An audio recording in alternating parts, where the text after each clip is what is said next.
Pernah nggak sih ngerasa hidup tuh kayak dihantam bertubi-tubi? Udah susah, makin susah. Itu yang dirasain sama Pak Rudi. Seorang karyawan pabrik yang tiba-tiba di PHK tanpa persiapan. Tapi siapa sangka hari ini dia jadi orang sukses yang jadi panutan di kampungnya. Gimana caranya dia bisa bangkit dari nol? Yuk dengerin kisah lengkapnya.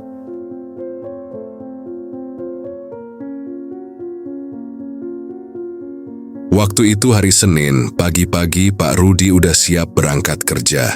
Seperti biasa, dia duduk di kursi kayu yang mulai goyah, menikmati sarapan sederhana, nasi putih hangat, telur ceplok setengah matang, dan segelas teh manis buatan istrinya Bu Sari. Meskipun hidup mereka nggak mewah, tapi pagi itu terasa damai. Bu Sari sempat semangatin Pak Rudi sambil tersenyum. "Semangat ya, katanya bulan ini ada bonus tuh." Pak Rudi cuma mengangguk kecil, lalu berangkat naik motor tua, yang setiap pagi harus dipanaskan dulu biar mau nyala. Perjalanan ke pabrik dilalui seperti biasa, menyusuri jalanan yang udah dia hafal luar kepala. Tapi entah kenapa pagi itu hatinya agak nggak tenang. Sesampainya di depan gerbang pabrik, suasana udah lain. Nggak seramai biasanya. Banyak karyawan berdiri diam sambil baca sesuatu yang ditempel di papan pengumuman. Pak Rudi mendekat. Matanya langsung tertumbuk pada selembar kertas putih bertuliskan huruf besar. "Efisiensi karyawan. Mohon maaf kontrak Bapak dihentikan." Jantungnya serasa berhenti berdetak. Dunia seakan sunyi. Semua suara hilang. Tangannya gemetar saat menerima surat dari HRD, disertai senyum kaku dan kalimat, "Terima kasih atas pengabdiannya Pak Rudi.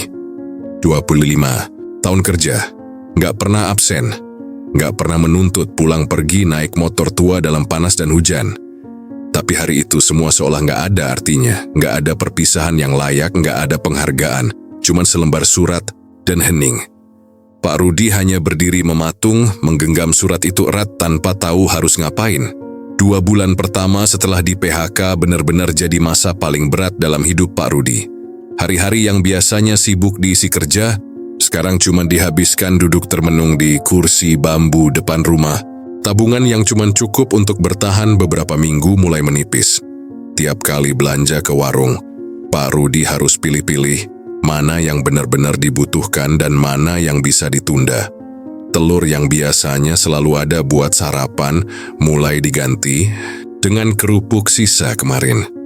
Anak-anaknya mulai bertanya-tanya, "Ayah kok nggak kerja lagi?" Awalnya Pak Rudi masih bisa senyum dan jawab, "Ayah lagi libur panjang." Tapi lama-lama mereka tahu, ayahnya benar-benar nganggur. Bu Sari yang tadinya selalu mendukung lama-lama ikut stres. Nada bicaranya mulai berubah, sering marah tanpa alasan, dan mulai menyalahkan keadaan. Tiap hari makin banyak pertengkaran, kecil yang lama-lama jadi besar. Uang belanja kurang, listrik nunggak, dan utang ke warung belum dibayar. Pak Rudi ngerasa gagal, bukan cuma sebagai kepala keluarga, tapi juga sebagai suami dan ayah. Tetangga mulai berbisik-bisik. Kalau Pak Rudi lewat, ada aja yang nyeletuk setengah pelan. Tapi cukup jelas buat dia dengar. "Rudi tuh katanya di PHK ya?" Atau "Sayang banget ya, dulu sok rajin banget kerjanya." Rasanya seperti dihantam berkali-kali. Bukan cuma kehilangan pekerjaan tapi juga harga diri. Dan saat dia pikir semuanya udah cukup buruk, Bu Sari mengemasi pakaiannya dan pergi. Tanpa banyak kata, cuma meninggalkan satu kalimat, "Aku butuh hidup yang lebih pasti, Rud." Pak Rudi hanya duduk diam, menatap pintu yang perlahan tertutup.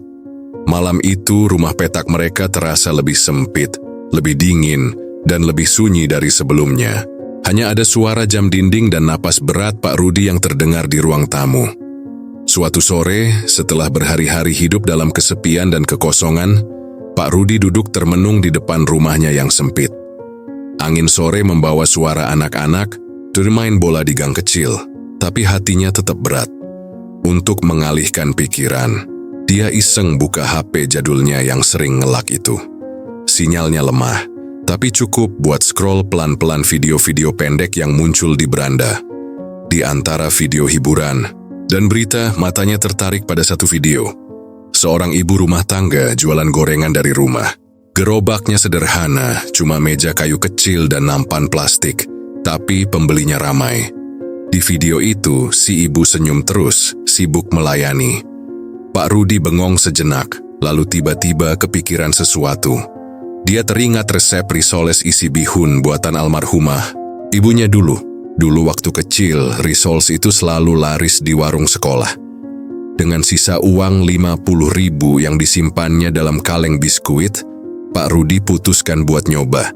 Malam itu dia pergi ke pasar, beli kulit risoles, bihun, wortel, dan sedikit bumbu dapur. Tangannya agak gemetar waktu ngaduk isian karena udah lama banget gak masak serius.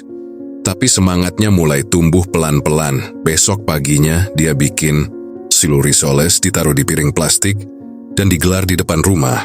Dikasih tulisan tangan di kertas bekas, risole Rp1.000. Hari pertama cuma laku 3 biji, itu pun dibeli sama tetangga yang kasihan. Tapi Pak Rudi nggak patah semangat. Besoknya dia bikin lagi, laku 10. Hari ketiga mulai, ada ibu-ibu dari gang sebelah yang mampir. Dan di hari ke-7 saat dia baru buka meja jualannya, sudah ada 3 orang yang nunggu di depan pagar. Mereka bilang, "Pak, risolesnya enak, dong tambah banyak, ya." Saat itu, untuk pertama kalinya setelah berbulan-bulan, Pak Rudi tersenyum lebar. Bukan karena laku, tapi karena dia mulai merasa hidupnya punya arah lagi. Setelah 6 bulan jualan keliling dari pagi sampai sore, hujan dan panas, Pak Rudi akhirnya bisa beli gerobak kecil dari hasil tabungan. Gerobaknya nggak mewah, cuman dari kayu dan seng. Tapi bagi Pak Rudi, itu adalah simbol perjuangan. Dia cat sendiri gerobak itu warna biru muda, dan di atasnya dia tulis pakai cat merah, Risoles Rudi. Nama itu sederhana tapi penuh makna. Dia ingin orang tahu siapa yang buat, dan lebih penting lagi, dia ingin usaha kecilnya dikenal bukan cuma dari rasa, tapi juga dari kejujuran dan ketulusan. Setiap hari dia dorong gerobaknya keliling kampung, berhenti di tempat ramai, di depan sekolah, di pojok pasar, atau di pinggir jalan utama. Risolesnya dijual 1.500 per biji, tapi rasanya nggak main-main. Kulitnya tipis renyah, isiannya padat dan gurih, dan yang paling penting, selalu baru, nggak pernah sisa kemarin. Banyak pelanggan bilang, risoles Pak Rudi beda, nggak pelit isian. Tapi yang bikin orang makin suka adalah sikap Pak Rudi, yang selalu senyum ramah dan nggak pernah menawar dengan kasar. Kalau ada yang cuma punya uang pas-pasan, dia tetap kasih, bahkan kadang gratis. Waktu terus berjalan, dan cerita risoles Rudi mulai menyebar dari mulut ke mulut. Banyak yang pesan buat acara, bahkan ada yang minta dikirim ke luar kota. 3 tahun sejak pertama kali dia jualan di depan rumah, Pak Rudi udah punya 3 cabang kecil yang dikelola bersama anak-anak muda dari kampungnya. Mereka dulunya pengangguran, bingung mau kerja apa, dan sekarang bisa punya penghasilan tetap. Omsetnya udah puluhan juta per bulan. Tapi buat Pak Rudi, yang paling dia banggakan bukan angka itu. Yang bikin dia bangga adalah setiap pagi dia bisa bangun dengan semangat, bukan lagi dalam ketakutan. Usahanya mungkin dimulai dari kepepet, tapi tumbuh karena ketulusan dan kerja keras yang nggak pernah putus. Sekarang Pak Rudi bukan cuma dikenal sebagai penjual risoles yang sukses, tapi juga sebagai sosok yang menginspirasi banyak orang. Hampir setiap bulan, dia diundang ke sekolah-sekolah, kampus, bahkan komunitas untuk jadi pembicara. Bukan karena dia lulusan tinggi atau punya gelar hebat, tapi karena cerita hidupnya yang nyata, jujur, dan penuh makna.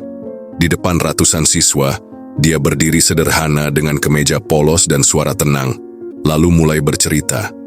Waktu saya di PHK, saya pikir hidup saya habis, saya kehilangan pekerjaan, keluarga, dan rasa percaya diri. Tapi ternyata itu bukan akhir. Itu awal dari hidup saya yang sebenarnya. Setiap kali dia bicara, ruangan jadi hening. Gak sedikit yang terdiam, bahkan menitikkan air mata.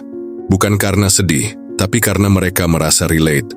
Pak Rudi gak pernah melebih-lebihkan kisahnya, tapi justru karena kesederhanaan itulah, kata-katanya sampai ke hati. Dia gak pernah menyimpan dendam sama orang-orang yang dulu ninggalin dia di masa sulit. Bahkan Bu Sari, mantan istrinya, pernah datang diam-diam ke salah satu cabangnya.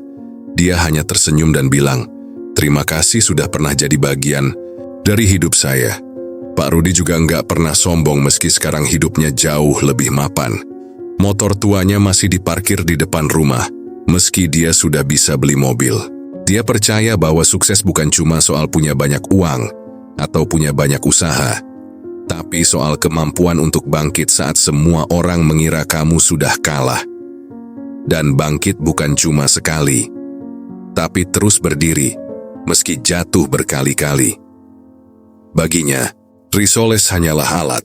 Yang paling penting adalah semangat dan keyakinan bahwa hidup bisa berubah, asal kita mau jalanin dengan jujur, sabar, dan nggak nyerah. Gimana menurut kamu? Pernah ngerasa hidup kamu di titik nol kayak Pak Rudi? Tulis di kolom komentar ya. Siapa tahu kisah kamu bisa jadi inspirasi selanjutnya. Jangan lupa like, subscribe, dan nyalain loncengnya biar kamu nggak ketinggalan kisah-kisah inspiratif lainnya.